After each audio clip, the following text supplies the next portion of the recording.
Log horizon के पहले episode the apocalypse में कहानी एक ऐसे समय से शुरू होती है जब हजारों लोग जो एल्डर टेल नाम के एक ऑनलाइन गेम खेल रहे थे अचानक उसी गेम की दुनिया में फंस जाते हैं। यह घटना तब होती है जब गेम का 12वां अपडेट नॉर्थर्न लैंड्स रिलीज होता है।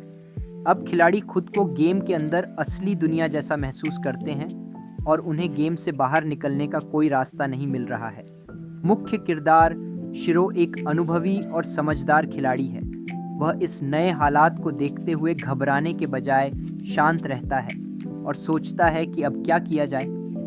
जबकि बाकी खिलाड़ी डर और घबराहट में हैं, शिरो समझता है कि अब यह गेम असली जीवन की तरह हो गया है, जहां उन्हें भूख और दर्द का सामना भी करना होगा। शिरो सबसे पहले अपने पुराने दोस्त नाओत्सुगु को ढूंढता है, जो लंबे समय बाद गेम खेल रहा था लेकिन अब उसी के साथ फंस गया है। नाओत्सुगु एक मजाकिया और मजबूत खिलाड़ी है जिसकी गार्डियन क्लास उसे ढाल जैसा सुरक्षा कवच देती है। इसके बाद शिरो और नाओत्सुगु अकट्सुकी नाम की एक असैसिन क्लास की खिलाड़ी से मिलते हैं जो बहुत ही तेज और कुशल है। अकट्सुकी पहले एक लड़के के अवतार में खेल रही थी, लेकिन शिरो की मदद से वह अपने असली लड़की अवतार में लौट आती है। जैसे ही ये तीनों इस नई दुनिया में घूमते हैं, उन्हें एहसास होता है कि यह दुनिया अब सिर्फ एक गेम नहीं रही, बल्कि असली दुनिया जैसी हो गई है। वे सभी खिलाड़ी अब खुद को असली भूख, दर्द और खतरे में महसूस कर रहे हैं, लेकिन फिर भी जब कोई खिलाड़ी मरता है तो वो दोबारा जिंदा हो जाता है जैसे गेम में होता था। हालांकि इस नई दुनिया में मरने के बाद का असली असर क्या होगा, ये अभी तक साफ नहीं है। शिरो जल्दी समझ जाता है कि अगर इस नई दुनिया में जीवित रहना है तो सबको मिलकर काम करना होगा। अब केवल गेम की ताकत से नहीं, बल्कि सोच समझकर रणनीति बनानी होगी। एपिसोड के आखिर में शिरो, नाओत्सुगु और अकट्सुकी एक टीम बनाते हैं ताकि वो इस अजीब दुनिया में सरवाइव कर सकें और यह पता लगा सकें कि आखिर वे यहाँ कैसे फंस गए और इससे बाहर कैसे निकला जा सकता है। यह एपिसोड कहानी की शुरुआत करता है जहां खिलाड़ी न सिर्फ गेम के नियमों के मुताबिक खेल रहे हैं, बल्कि उन्हें अब इसे असली दुनिया की तरह जीना भी सीखना होगा। लॉग होराइजन का दूसरा एपिसोड द गिल्ड मास्टर पहले एपिसोड से आगे की कहानी को दिखाता है, जहां शिरो, नाओत्सुगु और अकट्सुकी अब भी एल्डर टेल की गेम दुनिया में फंसे हुए हैं। वे इस नई दुनिया के नियमों और हालात को समझने की कोशिश कर रहे हैं। एपिसोड की शुरुआत में तीनों अपनी शक्तियों का बेहतर इस्तेमाल करने की कोशिश करते हैं। अब ये दुनिया उनके लिए सिर्फ एक गेम नहीं, बल्कि असली जिंदगी जैसी हो गई है, जहां उन्हें अपनी बुनियादी ज़रूरतों जैसे खाना, रहना और सोने की चीज़ों का भी ध्यान रखना पड़ता है। गेम के अंदर चीज़ें पहले सिर्फ खेल का हिस्सा थीं, लेकिन अब उन्हें भूख भी असली लगने लगी है।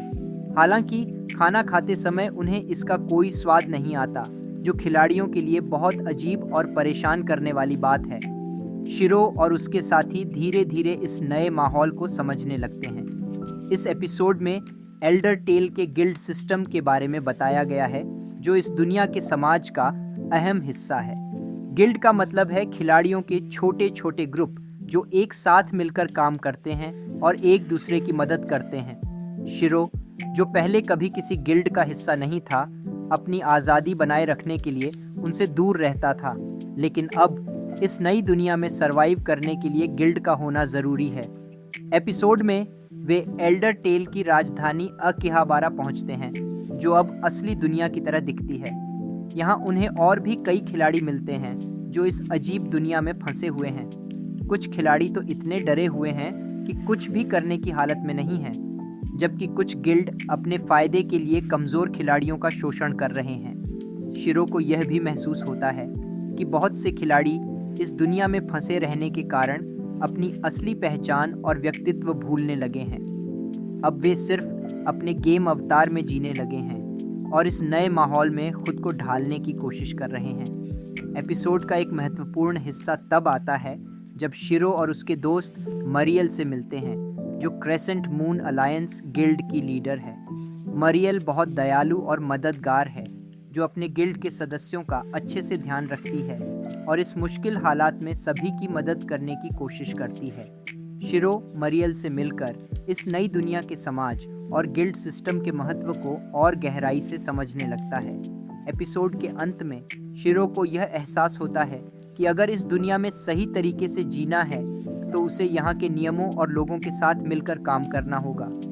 अकेले सरवाइव करना मुश्किल होगा और उसे खुद को और दूसरों को इस दुनिया में सरवाइव करने का रास्ता ढूंढना होगा। इस तरह एपिसोड 2 में शिरो और उसके दोस्तों की यात्रा एक नए मोड़ पर पहुंचती है, जहां वे इस नई दुनिया के समाज में खुद को ढालने की कोशिश कर रहे हैं। ये एपिसोड दिखाता है कि आने वाली कहानी में शिरो कैसे प्लान बनाएगा और इस नई दुनिया में अपनी जगह बनाएगा।